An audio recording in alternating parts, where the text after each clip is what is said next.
In the winter of 1962, a grandmother in Tennessee spent 3 days making one cake. She grated a fresh coconut by hand. She made the frosting from scratch. She built the layers one by one and kept the whole thing cold in the back room until Christmas morning. Nobody asked her to stop. Nobody offered to help. She had been making that cake since 1938, and she would make it until she could not stand at the stove anymore. Number 11 on this list was always made by exactly 2 people, and everyone else was told to leave the kitchen. Number 9 required a special bowl and a set of matching cups that most American families kept in the same cabinet their entire lives and never used for anything else. And number 1, that 3-day cake, cost less than $5 to make and was the single food that every person who ever tasted it remembered first when they thought about their grandmother's kitchen at the holidays. These are not trendy recipes that fell out of fashion. They are the foods that took all day to make, the ones that filled the house with a smell that no candle has ever replicated, the ones that disappeared when the women who made them did. Hit that subscribe button. Let us count down the 15 lost holiday foods Grandma made that no one cooks anymore. Number 15. Ambrosia salad, the dish that called itself the food of the gods. Ambrosia was the food of the gods in Greek mythology. On a southern holiday table in 1960, it was canned mandarin oranges, crushed pineapple, miniature marshmallows, shredded coconut, and sour cream, stirred together in a glass bowl and left overnight to meld into something that tasted like dessert, pretending to be a side dish. In a time when fresh tropical fruit was expensive and rare, that combination felt genuinely luxurious. Grandmothers in the South passed their ratios down like trade secrets, adding maraschino cherries or pecans depending on whose kitchen you were in. The earliest known recipes date to the 1860s. It sat on American holiday tables for over a century before food culture decided it was too sweet and too simple. Which is to say, food culture was wrong. Number 14. Fruitcake, the one everyone mocked and nobody threw away. A properly made fruitcake, the kind grandmothers baked in November and wrapped in brandy-soaked cheesecloth and kept in a tin until Christmas, was not the dense, chemical-tasting brick sold at drugstores. It was a dark, moist, heavily spiced cake packed with dried fruits, nuts, and enough whiskey to last the winter. Fruitcake was designed to age. The longer it sat wrapped in that cloth, the better it became. American fruitcake recipes trace back to the late 1700s, with families passing the same formula down for generations. A grandmother who made her fruitcake the weekend after Thanksgiving was following a calendar her own grandmother had followed. The grocery store version killed the reputation. The homemade version deserved better. Number 13. The Jell-O mold, the shimmering centerpiece that wobbled onto every table. In 1967, General Foods published a booklet called The Joys of Jell-O. By that point, the mold had already been wobbling onto American holiday tables for 2 decades. Grandmothers poured flavored gelatin into decorative ring molds, suspended fruit and marshmallows inside, chilled it overnight, and unmolded it onto a plate with a satisfying plop that everyone in the room stopped to watch. The cranberry version, deep red and slightly tart, became the standard Christmas entry. The lime version with cottage cheese and pineapple appeared at Thanksgiving tables in the Midwest like a law of nature. At its peak, in the 1950s and the 1960s, no holiday dinner felt finished without something that shimmered. The grandmothers who made it declared nothing. They just kept making it. Number 12. Oyster stew, the Christmas Eve bowl that Catholics kept alive for a century. Irish Catholic immigrants brought the tradition in the mid-1800s. Christmas Eve was a fast day, which meant no meat. Oysters were abundant, affordable, and technically a different category. A pot of oysters simmered in whole milk with butter, salt, and black pepper was the Christmas Eve meal in countless households from Virginia to Minnesota. A woman in Minnesota, born in 1902, recalled storing fresh oysters ordered from Duluth on ice cut from the horse troughs. On Christmas Eve, they ate oyster stew. Nothing else. As oysters became an expensive delicacy rather than an everyday food, the tradition faded. Most people under 50 have never tasted it. Number 11. Divinity candy. The two-person recipe that nobody made alone.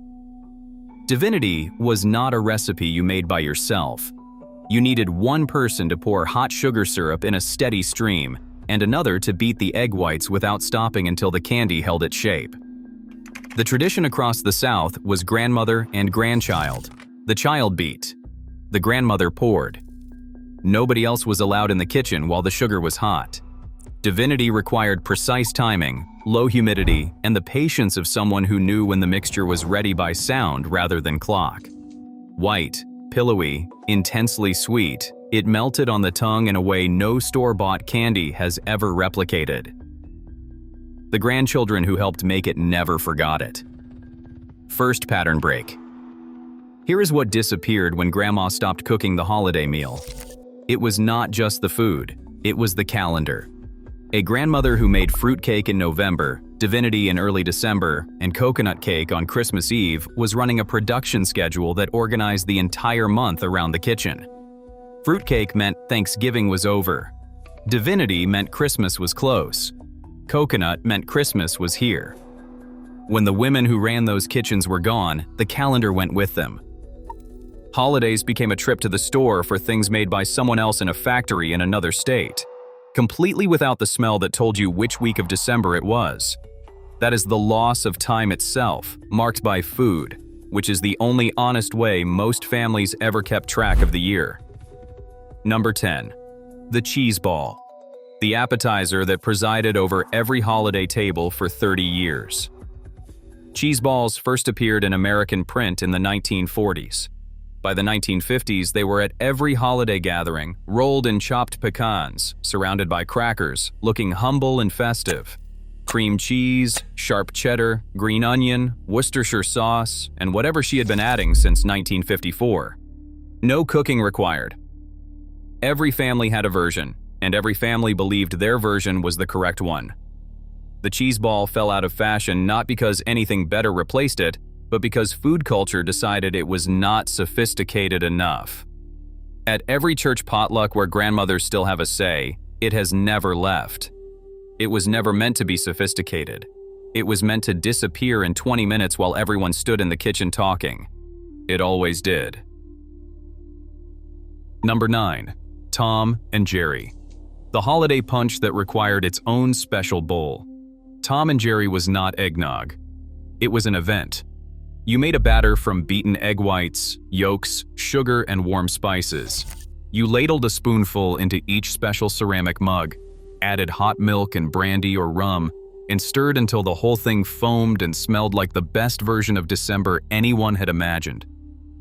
Hazel Atlas and McKee Glass produced milk glass Tom and Jerry sets through the 1940s and 1960s. The bowl and matching mugs lived in a specific cabinet and came out once a year for nothing else. Shifting drinking habits pushed it out by the 1970s. Today it survives mainly in pockets of the Midwest. Most Americans have never heard of it. The grandmothers who served it from those white glass bowls considered it the finest possible way to begin Christmas morning. Mincemeat pie arrived from England and never quite shook the old country off. The original recipe contained chopped meat, dried fruits, suet, and spirits, with cinnamon, cloves, and nutmeg representing the gifts of the three wise men.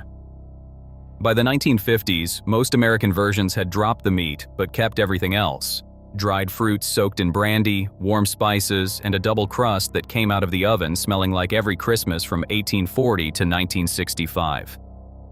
It still appears on British tables. In America, it retreated after the Second World War, replaced by pecan and pumpkin pies that required less explanation. A grandmother who soaked her fruit in whiskey a full month before the holidays was maintaining a culinary thread that stretched back centuries. That thread broke quietly, table by table, decade by decade. Second pattern break. Here is the thing nobody says about old holiday recipes. They were hard. Not complicated in the way modern cooking shows mean hard. Hard in the way that takes 3 days and both hands and a willingness to stand at the stove longer than your back allows.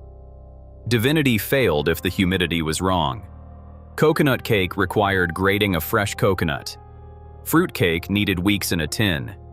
These were not dishes designed for convenience. They were designed for devotion. A grandmother who made them was not following a trend. She was feeding the people she loved in the most labor-intensive way she knew how because she had been taught that love expressed through effort was the realest kind. The ones she made from scratch, the ones that took days, were the ones her grandchildren remembered 50 years later when someone asked what Christmas smelled like. Number 7. Creamed peas with pearl onions. The vegetable dish that made fathers unreasonably protective. Pearl onions blanched and peeled one by one. Tender green peas. A cream sauce of butter, flour, and whole milk seasoned with nutmeg. Creamed peas with pearl onions required careful timing to avoid overcooking the peas while the onions held their shape, and the sauce achieved perfect consistency. It appeared on Thanksgiving and Christmas tables from the 1930s through the 1970s. Fathers are documented in multiple family histories as genuinely upset if it did not appear. Frozen vegetable medleys and simpler preferences pushed it aside in the 1980s. Nobody replaced it with anything as good. They replaced it with nothing, which was a different kind of loss. Number 6. Date nut bread. The loaf that arrived wrapped in wax paper and a ribbon. Dates, chopped walnuts, hot water, flour, baking soda, sugar, an egg, and butter. Baked in a loaf pan until the kitchen smelled like something warm and dark and sweet. Date nut bread was a holiday staple from the 1930s through the 1960s. Grandmothers baked it in empty coffee cans to produce perfect round slices. They wrapped it in wax paper and ribbon and gave it to neighbors, teachers, and the woman down the street who looked like she could use something warm. It kept 2 weeks on the counter. Sliced thin with cream cheese, it was one of the finest things a December afternoon had to offer. It did not vanish because something replaced it. It vanished because the grandmothers stopped and nobody picked up the coffee can and continued. Number 5. Waldorf salad. The elegant arrival that somehow became a punchline. The original Waldorf salad was served at the Waldorf Hotel in New York in 1896. By the 1950s, every grandmother had her version.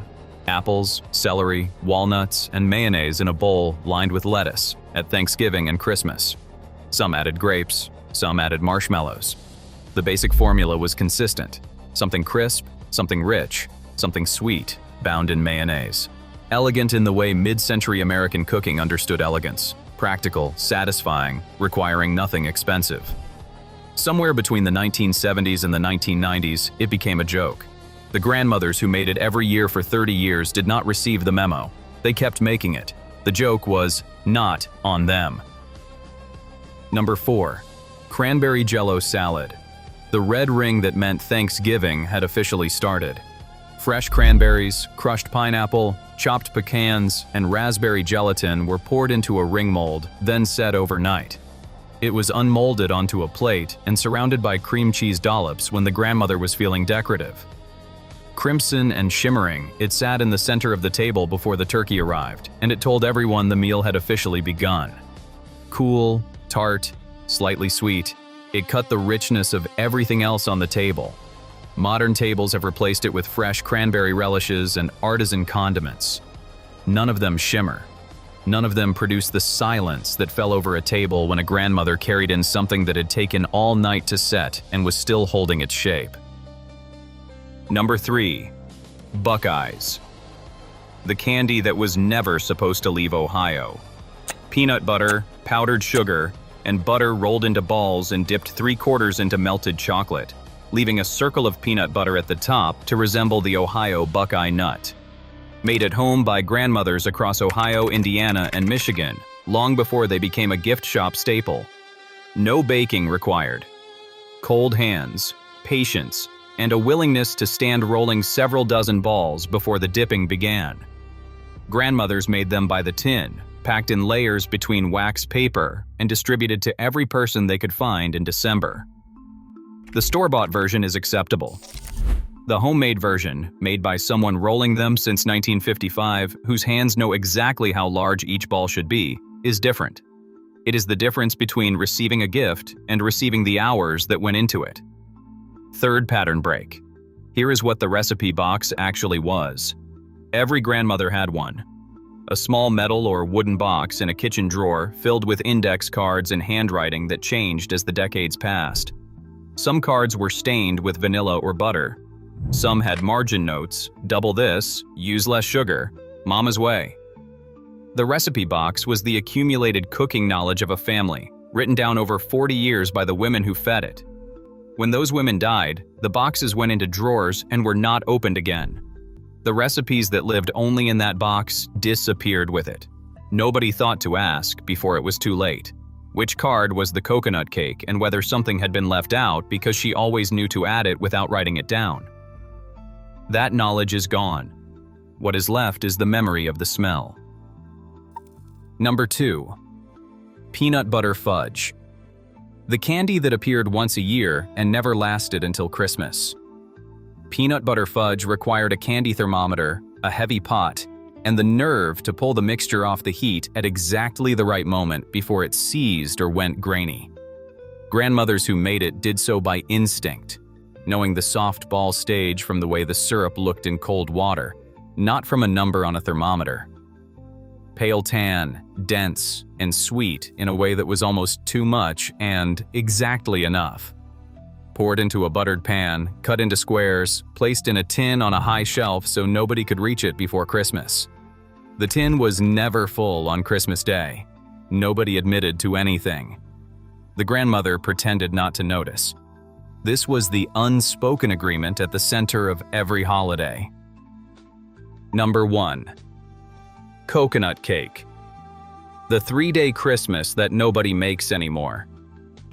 On the first day, she baked the layers.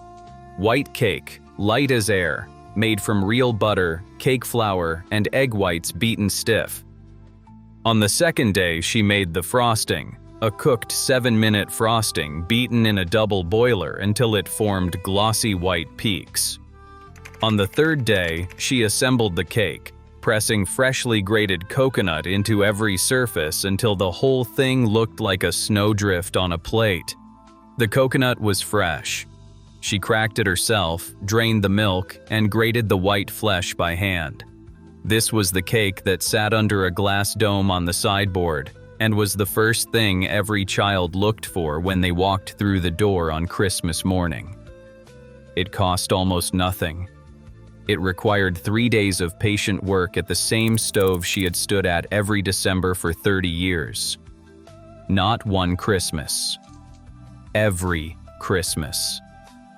And when she was gone, it was gone too, because nobody had stood beside her long enough to learn the 7-minute frosting. Nobody had asked while there was still time. Here is the challenge. Find the recipe box. If your grandmother is still alive, ask which card has the coconut cake. Ask which card has the divinity. Ask her to show you how the candy feels when it is ready. Then write it down with the margin notes and the measurements that are more than a teaspoon but less than 2 teaspoons. Tell me in the comments what your grandmother made that is not on this list, because there are 1,000 versions of this list and every family has entries that belong on it. These were not just recipes, they were the whole year compressed into a kitchen and a woman with patient hands. They are worth every minute it takes to remember them.